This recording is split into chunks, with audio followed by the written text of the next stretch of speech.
वैष्णवी मृत्यू प्रकरणामध्ये आता सासरा आणि दीर अटकेत आहेत। त्यांना कोर्टामध्ये हजर करण्यात आलंय। राजेंद्र हगवणे आणि सुशील हगवणे यांना शिवाजीनगर कोर्टामध्ये आणण्यात आलेलं आहे आणि थोड्याच वेळात सुनावणी होईल। वैष्णवी हगवणेच्या मृत्यूनंतर सासरा राजेंद्र हगवणे याचा निर्लज्जपणाचा कळस दिसून आलाय। 7 दिवस अलिशान गाड्यांनी दोघांनी प्रवास केला। फार्म हाऊसवर त्यांनी मुक्काम केला। राजेंद्र हगवणेचा मटणावर ताव मारतानाचा सीसीटीव्ही सुद्धा समोर आलेला आहे।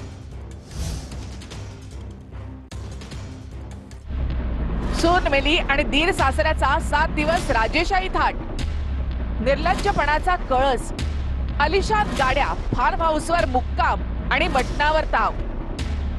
फरार असताना हगवणे पिता पुत्रानं काय केलं? 7 दिवस फरार असताना हगवणे पिता पुत्राचा राजेशाही थाट समोर आलाय। फरार असताना 7 दिवस हगवणे पिता पुत्रांनी अलिशान गाड्या वापरल्या। वेगवेगळ्या ठिकाणी फार्म हाऊसवर प्रवास केला।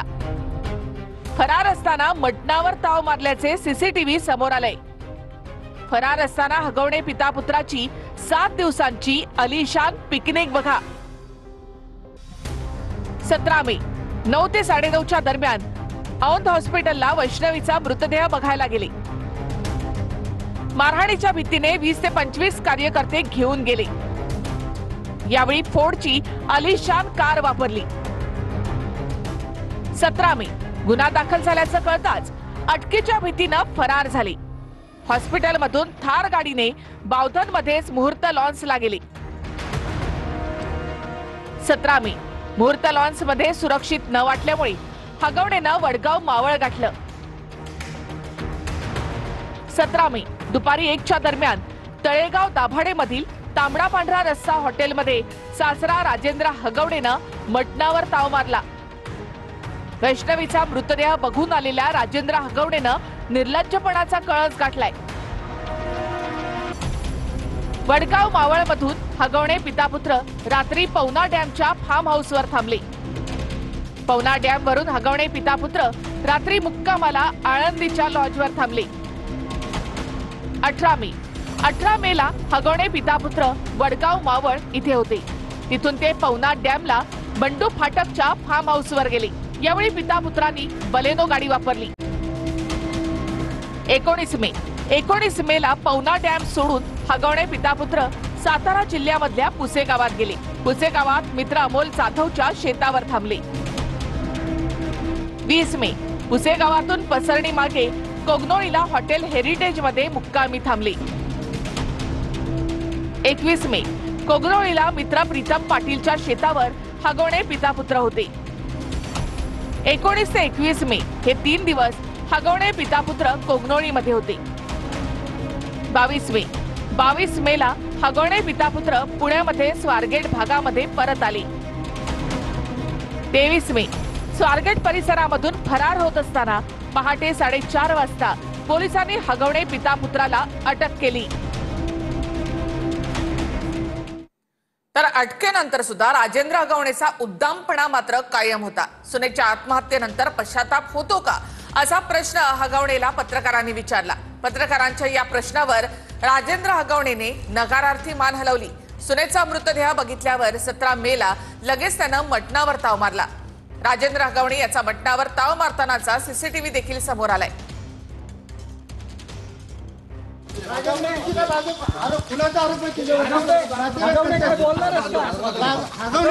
तुला काय बोलायचं का? तुला पश्चाताप होते का? तुला पश्चाताप होते का?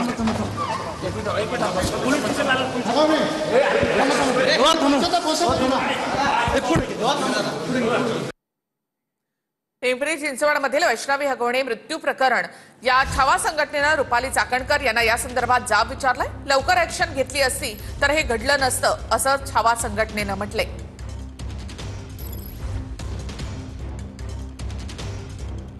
तर मयुरी जगताप यांनी तक्रार केली, त्याच वेळेला जर ऍक्शन घेतली असती तर हे प्रकरण घडलंच नसतं असा जाब या ठिकाणी छावा संघटनेकडनं विचारण्यात आलेला आहे। होणार नसेल असं होणार नाही ना. मग तुम्ही देऊन टाका ना तुमच्याच, ते सांगतात तुमचेच नेते येणार आहेत पक्षाचे, उपमुख्यमंत्री, सगळ्या गोष्टी समाजासाठी चालले. 2 मिनिटं बसून बोलून टाका ना. त्या आमच्या भगिनी तुम्हाला इथे जाब विचारणार होत्या, मयुरी प्रकरणामध्ये असू दे, इतर प्रकरणांमध्ये आम्ही बोलत नाही. समाज म्हणून तुम्ही काय केलं? तुम्ही जर दिवे लावले असते आज ही वेळ आली नसती, हत्या झाली नसती. आती होत नाही आमची चर्चा सगळ्यांची प्रकरणामध्ये 6 तास पोलीस स्टेशनला मयुरी होती. पोलीस मला माहिती आम्ही डॉक्युमेंट पूर्वी जुनी 2024 यांचं बावधन ग्रामीणला होतं. ग्रामीणचे पौडचे बोलवले, बावधनचे बोलवले, पिंपरी चिंचवडचे बोलवले आणि हे हो बोलले म्हणून तुम्हाला तुमच्या ग्रामकामाला बोलायचं. तर हगवणे प्रकरणामध्ये माझा काहीही संबंध नाही असं अजित पवार यांनी म्हटलं. काही जण मला विनाकारण बदनाम करतायत असंही अजित पवार यांनी म्हटलं आहे. पोलिसांना फोन करून अधिक पथकं चौकशीसाठी लावण्यास सांगितलं आणि वैष्णवीनं जर मला थोडी जरी तक्रार केली असती तरी त्याची दखल घेतली गेली असती. वैष्णव हगवणे मृत्यू प्रकरणामध्ये अजित पवार यांनी ही प्रतिक्रिया दिली. मी लग्नाला गेलो म्हणून माझा फोटो दाखवले ना का नाही दाखवले? हा, माझा काही संबंध. मी तुमच्या घरातल्या लग्नाला आलो आणि फोटो काढला आणि काही वेगळं झालं तर त्यात माझा काय दोष आहे? कसपटेंच्या मुलीचं दुःखद घटना घडली, त्याला माझा काय दोष आहे एक मला सांगा ना. मी त्या तशा पद्धतीनं कृत्य करायला सांगितलं. मी काल ज्या मुलीच्या दुःखद घटना घडलेली आहे तिच्या वडिलांशी पण बोललो. हे दोघांचं लव्ह मॅरेज झालेलं होतं, परंतु आता तो विषय काढून उपयोग नाही. यांनी जरा जरी त्या मुलीनं कधी मला सांगितलं असतं किंवा दादा इथं मला असा असा त्रास होतो तर ताबडतोब आपण पुढच्या ज्या काही ॲक्शन घ्यायच्या त्या घेतल्या असत्या आणि ह्या संपूर्ण जे कोणी दोषी असतील हगवणे परिवारातले त्यांच्यावर अतिशय कडक कारवाई केली जाणार आहे. वैष्णवी हगवणे मृत्यू प्रकरणावरून रोहिणी खडसे आणि रुपाली चाकणकर यांच्यामध्ये देखील जुंपली आहे. वैष्णवीच्या जावेनं तक्रार केली तेव्हाच कारवाई व्हायला हवी होती असं रोहिणी खडसे यांनी म्हटलं. तर रोहिणी खडसे यांचे पीए नाफडे यांच्या पत्नीनं महिला आयोगाकडे रोहिणी खडसेंकडून धमकी मिळाल्याची तक्रार केली आहे असं चाकणकर यांनी म्हटलंय.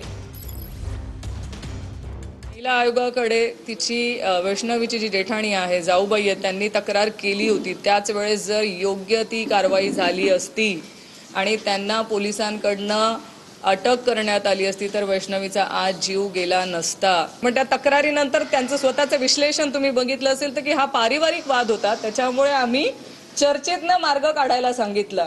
एवढं झाल्यानंतर ती महिला येऊन तक्रार करते, चर्चेतनं काय वादातनं तुम्ही मार्ग काढताय? तुम्ही अटक का नाही केली त्यांना? मी म्हणते ना, यांच्यावरती सदोष मनुष्यवधाचा का गुन्हा नोंद करू नये? यांनी यांच्या स्वतःच्या जबाबदारीत नाही मुक्त होऊ शकणार नाहीयेत. रोहिणी खडसेंच्या पीए पांडुरंग नाफडे, त्यांची मिसेस सीमा पांडुरंग नाफडे यांनी राज्य महिला आयोगाला तक्रार केलेली आहे. या सीमा पांडुरंग नाफडे यांनी सांगितलं की रोहिणी खडसे आणि त्यांच्या शहर अध्यक्ष कोण पदाधिकारी आहेत त्यांनी मला फोन करून धमकी दिलेली, जर घराच्या बाहेर निघाले आणि तक्रार दाखल केली तर आम्ही जीव मारू. त्याच्यामुळे दिव्याखाली एवढा अंधार असणाऱ्यांनी आयोगावरती बोलू नये. आम्ही आमच्या स्वकर्तृत्वावर इथपर्यंत आलोय. त्यांनी हे नाफडे प्रकरणामध्ये काय केले ते सांगावं. तर उद्धव ठाकरे यांनी सुद्धा कसपटे कुटुंबियांना फोन केला होता. आम्ही तुमच्या सोबत आहोत असा धीर उद्धव ठाकरे यांनी कसपटे कुटुंबियांना दिलेला आहे. सर एक मिनिट, त्यांनी अनिलजी बोलताय सर. हॅलो, जय महाराष्ट्र. आम्ही सगळे आहोत सोबत आणि तुम्हाला कुठे काय वाटत असेल सांगा, आपण त्याचं करू पाठपुरावा. साहेब माझ्या मुलीला न्याय द्या साहेब. हो हो हो, तुम्हाला जे वाटतं ते तुम्ही सांगा, आपण पाठपुरावा करून न्याय मिळवून देऊ. तुम्ही काळजी करू नका. हो सर. अगदी करू नका. आणि सचिनजी सगळे हे सगळे हा साहेब, संजोग वगैरे जी आहे, चाऊसकर जी आहे, सागर पण आपला त्यांचा यांचे नात्यात लागतात. त्यांना ठेर आणि कोणत्याही संपर्कात राहणार. जी सर. आणि चोबेंशी पण बोललोय, आपणही बोललात, मी बोललो त्यांना, विनय चोबेंशी. हो येस, ओके. जी सर. आपली दुसरी परीक्षा सप्टेंबर आणि ऑक्टोबरमध्ये होणार आहे असं मुख्यमंत्री देवेंद्र फडणवीसांनी म्हटलंय. पालिका निवडणुकांच्या पार्श्वभूमीवर फडणवीसांच्या नेत्यांना या सूचना आहेत. 1-2 महिन्यामध्ये सर्वच निवडणुका होतील असंही फडणवीसांनी म्हटलं आहे. प्रचंड अशा प्रकारचं यश हे भारतीय जनता पक्षाला तुमच्या सगळ्यांच्या आशीर्वादानं मिळालेलं आहे. आता आपली दुसरी परीक्षा ही सप्टेंबर-ऑक्टोबरमध्ये येणार आहे, ज्यावेळी जिल्हा परिषदही होईल, महानगरपालिकाही होईल, नगरपालिकाही होतील. सगळ्या निवडणुका साधारणपणे 1-1.5 महिन्यात सगळ्या निवडणुका त्या काळामध्ये आटोपतील. कदाचित जिल्हा परिषद आणि नगरपालिका एकत्रित होतील किंवा 5-7 दिवसाचा त्यांच्यात अंतर असेल आणि त्यानंतर 15 दिवसांनी महानगरपालिका होतील. साधारणपणे जे काही जुना अंदाज आहे त्याच्या आधारावर हीच कार्यपद्धती आपलं जे इलेक्शन कमिशन आहे ते नेहमी अंगीकारतं. 6 जूनचा शिवराज्याभिषेक सोहळा बंद केला पाहिजे असं संभाजी भिडे यांनी म्हटलेलं आहे. शिवा प्रतिष्ठान हिंदुस्थानचे संस्थापक संभाजी भिडे यांनी वादग्रस्त वक्तव्य केलंय. तिथीप्रमाणे सोहळा झाला पाहिजे असं वक्तव्य संभाजी भिडेंनी केलंय. 6 जूनचा शिवराज्याभिषेक सोहळा कायमचा बंद करा. भिडेंच्या वक्तव्यानं पुन्हा एकदा वादाची चिन्ह. 6 जूनला होणारा शिवराज्याभिषेक सोहळा कायमचा बंद करा असं भिडेंनी म्हटलंय. भिडेंच्या या वक्तव्यानंतर नव्या वादाला तोंड फुटण्याची शक्यता आहे. शिवराज्याभिषेक सोहळ्याचा राजकारणासाठी वापर होतोय असं भिडेंनी म्हटलंय. तिथीप्रमाणे छत्रपती शिवाजी महाराजांचे कार्यक्रम झाले पाहिजेत असंही भिडे म्हणाले. 6 जूनला करण्याची पद्धत एकदम नामशेष केली पाहिजे. आपण अजूनही 76 वर्ष झाली तरी सुद्धा आपलं मानसिक सगळं अधिष्ठान अजून ब्रिटिशांच्या स्वाधीन ठेवलंय. 6 जूनचा राज्याभिषेक बंद करा म्हणणारा नक्कीच पिसाळलेला आहे आणि एखादा कोणी पिसाळला तर त्याची तात्काळ नसबंदी करणं समयसंमत आणि समाजहिताचं आहे. तसं न केल्यास पिसाळलेली विकृती समाजाला चावत सुटते. खबरदारी म्हणून सरकारने तात्काळ दखल घ्यावी. अमोल मिटकरी, आमदार, राष्ट्रवादी काँग्रेस, अजित पवार गट.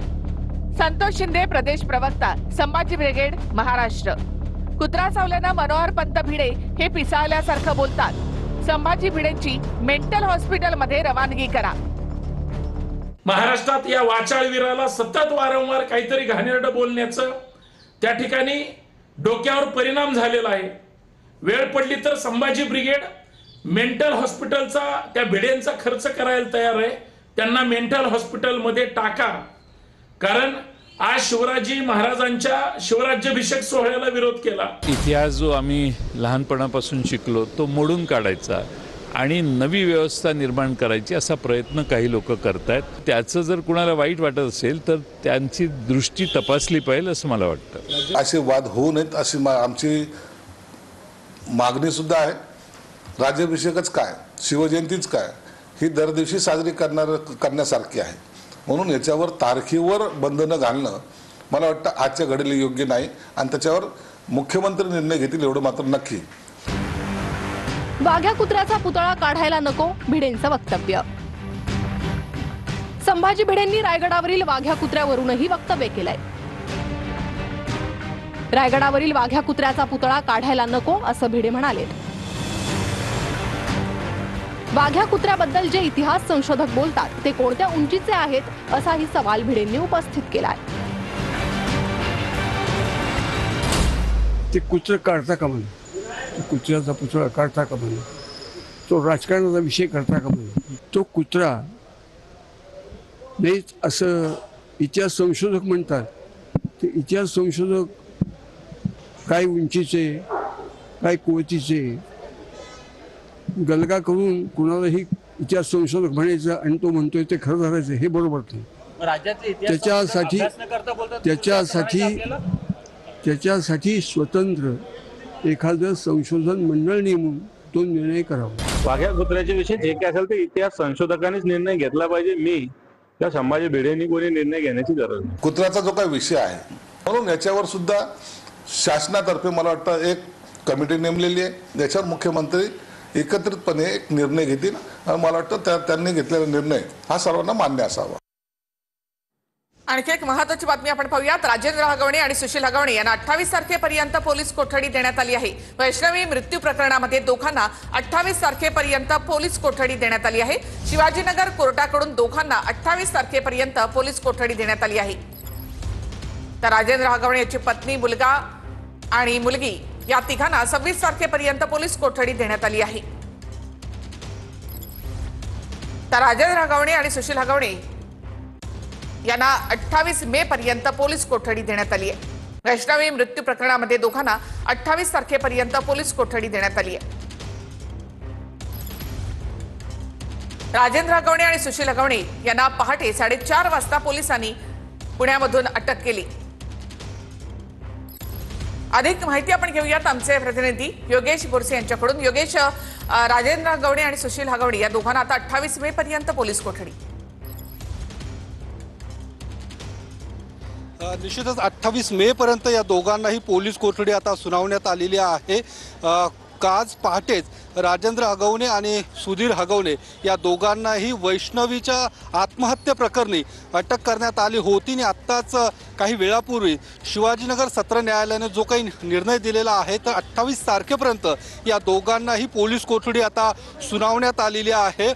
ज्या पद्धतीने यापूर्वीच या वैष्णवी आत्महत्या प्रकरणी तिघांना अटक करण्यात आली होती, अर्थात वैष्णवीची सासू, तिची नणंद आणि वैष्णवीचा नवरा या तिघांनाच यापूर्वी अटक करण्यात आली होती। आज या दोघांना असं एकूण 5 आरोपी वैष्णवीच्या आत्महत्या प्रकरणातील हे सर्व 5ही आरोपी आता पोलिसांच्या कस्टडीमध्ये आहे। या दोघांनाही अटक करण्यात आलेली आहे आणि एकूण पुणे पोलिसांनी कोर्टात जी काही बाजू मांडलेली आहे अर्थातच या दोघांचीही पोलिसांना चौकशी करायची आहे आणि एकूण याआधी पकडलेले जे काही आरोपी आहेत हे राजेंद्र हगवणे यांची पत्नी, त्यांचा मुलगा आणि त्यांची मुलगी अर्थात एकूण या 5ही आरोपींची समोरासमोर बसून चौकशी करायची आहे। त्यासोबतच आत्महत्येला जबाबदार नेमकं कोण आहे या संदर्भात देखील पुणे पोलिसांना चौकशी करायची आहे। त्यासोबतच जे वैष्णवीचं श्रीधन होतं अर्थात जे काही दागिने होते ते गहाण ठेवून जे काही आर्थिक व्यवहार करण्यात आलेला आहे त्या आर्थिक व्यवहाराचं नेमकं काय केलं किंवा त्या पैशांचं नेमकं काय केलेलं आहे याची देखील चौकशी करायची आहे।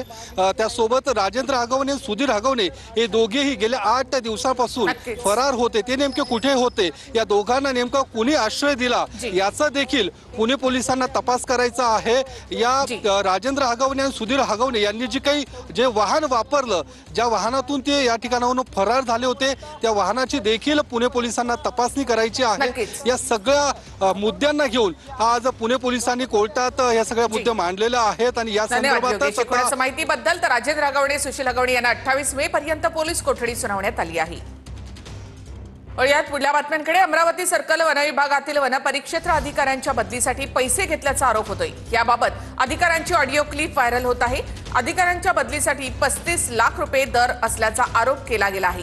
अमरावतीमधील निलेश कंचनपुरे यांनी वनमंत्र्यांकडे या संदर्भात तक्रार केली आहे। वन खात्यात बदलीसाठी 35 लाख, निलेश कंचनपुरेंचं वनमंत्र्यांना पत्र। अमरावतीमध्ये वन परिक्षेत्र अधिकाऱ्यांच्या बदलीसाठी पैसे घेतल्याचा आरोप, बदलीसाठी 35 लाखांची मागणी केल्याचा आरोप। वाईल्ड लाईफ संघटनेच्या निलेश कंचनपुरेंचा आरोप। निलेश कंचनपुरे यांचं वनमंत्री गणेश नाईकांना पत्र। वरिष्ठ अधिकाऱ्यांच्या बदलीसाठीचा घोडेबाजार रोखा, कंचनपुरेंची मागणी। वर्ल्ड बँक पाकिस्तानला $20 अब्ज कर्ज देणार आहे आणि याला भारताचा विरोध आहे। तर दुसरीकडे हार्वर्ड विद्यापीठाचे दरवाजे आंतरराष्ट्रीय विद्यार्थ्यांसाठी बंद करण्यात आले। 788 भारतीय विद्यार्थ्यांवर देखील त्याचा परिणाम होणार आहे।